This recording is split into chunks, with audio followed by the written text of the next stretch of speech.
So the claim I will be responding to is that the rise in American obesity is a direct result of overeating.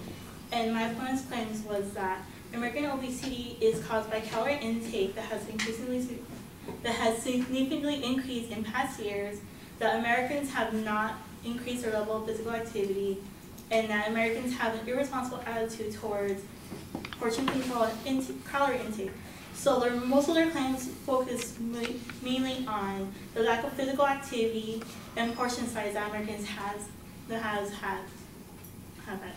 However, American obesity is not a direct result of overeating, but instead is rather a result of a series of different factors such as income, food availability, and inaccurate measurements of obesity itself.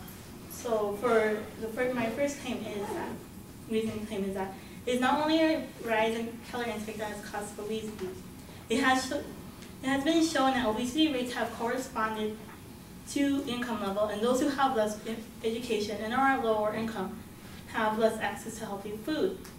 This is because those who are living in impoverished areas that are most normally called food deserts, have a lack of access to fresh food and often cannot find healthy or fresh food instead. So they turn to other fast food and processed foods that are oftentimes higher in fat, higher in calories, and higher in carbohydrates, the bad kind, not the good kind. So a lot of the food that is eaten outside of the home is a higher percent of calories and saturated fat, about 13.5% more compared to 10.5%. And a lot of it is over 500 milligrams of sodium more. My second claim is that it is really hard to measure exact obesity rates when the measurement that the government and the CDC uses is usually the body mass index. So the BMI has actually been proven inaccurate at many times in uses. This is because BMI does not actually account for muscle mass. It usually just counts for skin fold, in which still actually produces a lot of errors in body fat. So for people who do exercise and who do have a high level of physical activity, it is entirely possible for them to be classified as obese. So in a large-scale study of about 34,000 student athletes from the age of 11 to 18, it was shown that 62% of them were falsely shown as classified as obese by the BMI. This is because the BMI doesn't actually reflect adiposity or body fat adequately. So a lot of them they were accounting for their muscle mass as body fat, and so saying they're obese. Even then, a low BMI doesn't really account for people who have low muscle mass, have low bone mass, or poor diets, which still means that these people are just as healthy as those with a high BMI. And this is not even accounting for people who have a false high BMI. So those who have a low BMI, they can still be unhealthy, can still be at risk for all the different stuff that obesity gives you. Additionally, for those who live in poverty-stricken areas, these people are less able to be active outdoors because there is a certain level of violence that comes with certain different communities. And so, of course, people who are in low-income areas, they can't get as much exercise and activity that people in the higher income areas because they can't afford gym memberships or sports clothing or exercise equipment. My third claim is that while obesity is caused by calorie intake, there are several other factors including calorie intake.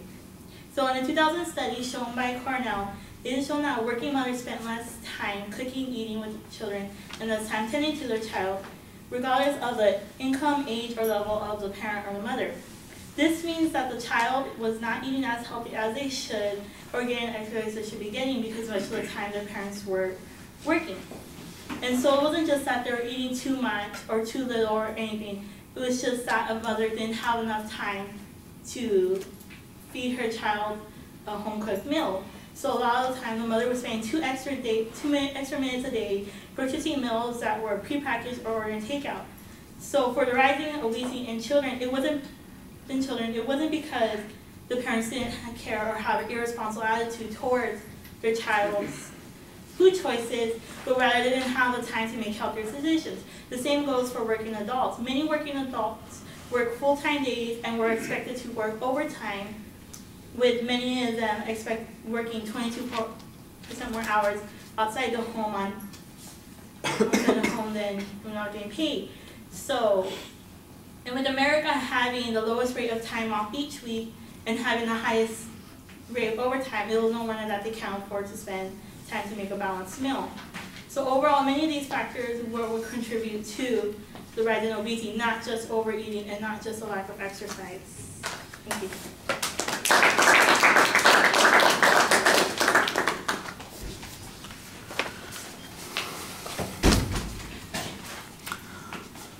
All right, structurally everything is relatively clear, although in the end you really don't look at very much depth of the advocate's secondary claims. Instead, you're focusing primarily on your counterclaims, and you have three main counterclaims that you're using to respond to the argument. So there's not much analysis of the advocate's evidence on these points or the way in which they've reasoned. So I think that puts you at a little bit of a disadvantage, because in contrasting, it just comes down to, well, what did I hear first, or which side do I believe the most, without giving us a reason why we should accept your side as being better. I do think, though, that you have very good counterclaims that you present, and you explain them pretty well. On the first point, I couldn't really make out what your first claim was. It appears to have something to do with income, and I didn't think that it was explained as clearly as it could be. I think, in fact, you talked about something like fresh food deserts, and I didn't know what it was that that is supposed to represent. I do think that you have some data, but it's not being signposted very clearly as to where it came from. There was like a statistic about the amount of calories that they get from regular foods versus what they get from fast foods. So I know that you've done some research there, but the citation of it wasn't very clear. On the other hand, on the second point, you did a better job citing your own evidence. Although it's a generic study reference, I think you could give us a more specific citation on that particular study. But it's a challenge to the BMI index, and you've got this good example about why that's not really an effective measure, especially for kids. You then make a similar argument about adults, and I think that you need to be able to extend that argument a little bit more, because I think there's just a presupposition that that is the case. Let me see. Then there's this other argument kind of right at the end of that point. It sounds like it mentions violence and the lack of access to exercise, and those all seem like they're asserted. The notion that there isn't any exercise because people can't afford gym memberships, I'm not sure that there's any reason to believe that a gym membership is required in order for people to exercise. It depends on, I guess if you had some data, for instance, that said high income areas that have lower body fats and that there's a higher membership rate in gyms, then I could accept some information on that point. But like I said, I didn't hear any of that. It just seems like it's asserted. On the third point, I think that you present a very good counterclaim that talks about general changes in the culture, about working mothers and working families and how that limits the ability to prepare food outside of that. So it's not just a result of overeating, it's what people are eating.